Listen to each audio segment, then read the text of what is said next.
ایک دن صحابہ کرام بیٹھے ہوئے تھے اور حضور صلی اللہ تعالیٰ علیہ وسلم درس فرما رہے تھے. ان کو درس دے رہے تھے تو ایک بات آ گئی تو حضور فرمانے لگے کہ میں تمہیں ایک بات بتاؤں. صحابہ نے عرض کیا یا رسول اللہ فرمائیے.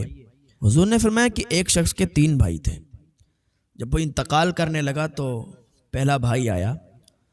تو جب انتقال کر رہا تھا اس نے پوچھا بھائی جب میں انتقال کرنے لگوں گا، جب میں انتقال کر جاؤں گا تو آپ کیا کرو گے میرے لیے؟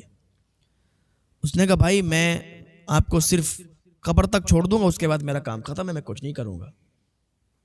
اس نے کہا اچھا ٹھیک ہے. دوسرا بھائی آیا. دوسرے بھائی سے اس نے کہا کہ بھائی آپ میرے لیے کیا کرو گے؟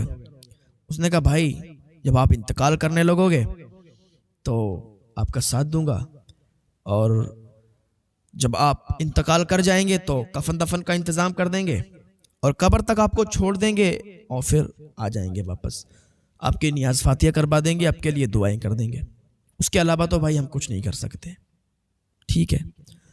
تیسرا بھائی آیا. اس انتقال کرنے والے نے پوچھا بھائی آپ میرے لیے کیا کرو گے؟ اس نے کہا بھائی تو فکر کیوں کرتا ہے؟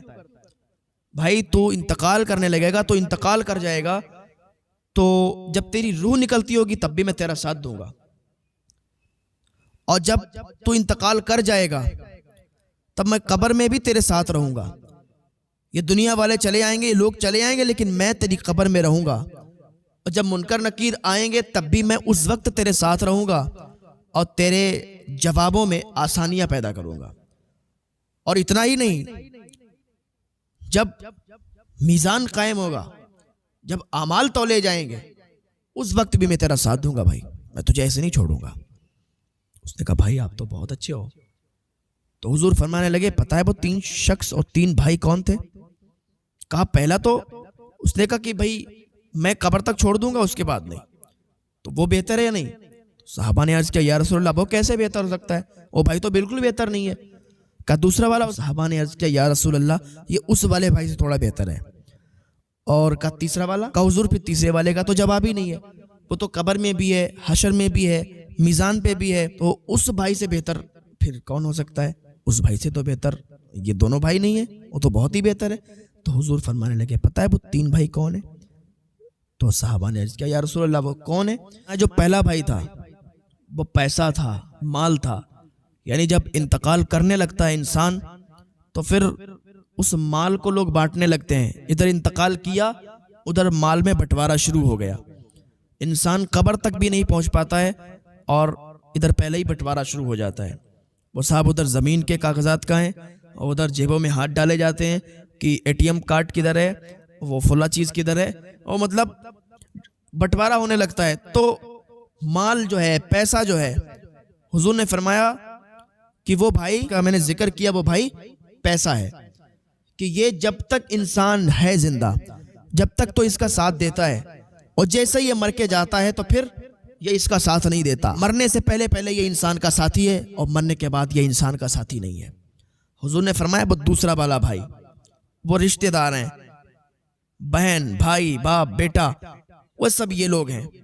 کیا کرتے ہیں کہ جب انسان مر جاتا ہے، انتقال کر جاتا ہے، ادھر کفن دفن کرتے ہیں، قبر تک چھوڑ کے آتے ہیں، اس کے بعد آتے ہیں اور پھر فاتحہ وغیرہ اور ان کے لیے دعائیں کرتے ہیں. اس کے علاوہ پھر وہ بھی بھول جاتے ہیں کہ مرنے والا بھی ہمارا باپ تھا، مرنے والا بھی ہمارا بیٹا تھا، یہ سب بھول جاتے ہیں اور ادھر یہ اپنے اپنے کاموں میں بزی ہو جاتے ہیں. مرنے والوں کو کوئی یاد نہیں رکھتا کہ کوئی تھا میرا جو چلا گیا، تو یہ بھی ساتھ چھوڑ دیں گے.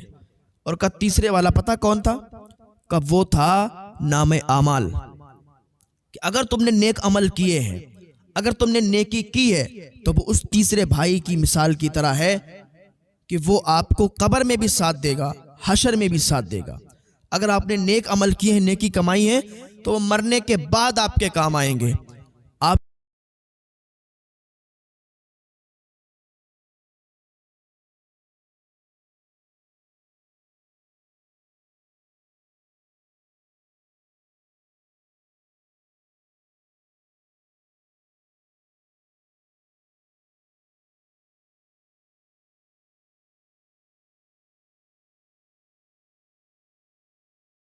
جب قبر میں جائیں گے آپ کے سوال جواب ہوں گے، منکر نکیر آئیں گے تو یہ آسانیاں پیدا کریں گے، آپ کو جنت دلائیں گے، میزان پر جب آپ کے نامہ اعمال تولے جائیں گے تب یہ نیکیاں آپ کے کام آئیں گی. جو تیسرا والا بھائی جو بتایا، ہاں تو یہ آپ کے کام آئے گا. اگر آپ نے کسی مدرسے میں پیسے دیے ہیں، کسی مدرسے میں آپ نے خرچ کیے ہیں، کسی غریب کو پیسے دیے ہیں، یہ سب نیکیوں کی شکل میں تمہارے کام آئیں گی اور تمہیں جنت میں اعلیٰ سے اعلیٰ مقام دلوائیں گی. تو بھائیو، یہ دنیا کا مال دولت یہ سب مرنے سے پہلے تمہارا ساتھی ہے. تو پھر نیک کاموں میں اپنا پیسہ خرچ کر جاؤ، نیک کاموں میں اپنا پیسہ لگا جاؤ، تو یہ تمہاری نیکیاں بن جائیں گی. یہ دنیا والے، دنیا کے رشتہ دار، یہ سب بھول جاتے ہیں مرنے کے بعد. آج زندہ انسان کے لیے کوئی کچھ کرتا نہیں ہے، تو مرنے کے بعد قبر پر فاتحہ پڑھنے کون آئے گا؟ مرنے کے بعد تمہارے لیے دعائیں کون کرے گا؟ تو تمہیں جو کچھ کرنا ہے دنیا میں رہ کے اپنی زندگی میں اپنے آپ کرنا ہے. لوگوں پر بھروسہ نہ کریں کہ ہمارے مرنے کے بعد لوگ ہمیں یاد کریں گے، ہمیں دعائیں دیں گے، ہماری بخشش کی دعائیں طلب کریں گے. ایسا مت سوچیں. اللہ نے آپ کو زندگی عطا کی ہے تو آپ اللہ کی عبادت میں لگیں، اللہ کی عبادت میں لگیں، نیک عمل کریں اور اپنی نیکیوں کو کمائیں، اپنی نیکیوں میں اضافہ کریں. یہی آپ کا ساتھ دیں گی. آپ لوگوں پر توقع مت کریں کہ لوگ آپ کو بخشوائیں گے، لوگ آپ کی بخشش کی سفارش کریں گے، لوگ آپ کے لیے دعائیں کریں گے.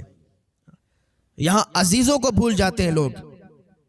باپ اپنے بیٹے کو بھول جاتا ہے، بیٹا اپنے باپ کو بھول جاتا ہے، عزیز و قارب کو لوگ بھول جاتے ہیں، تو پھر اوروں کی بات ہی تو کیا کرنا.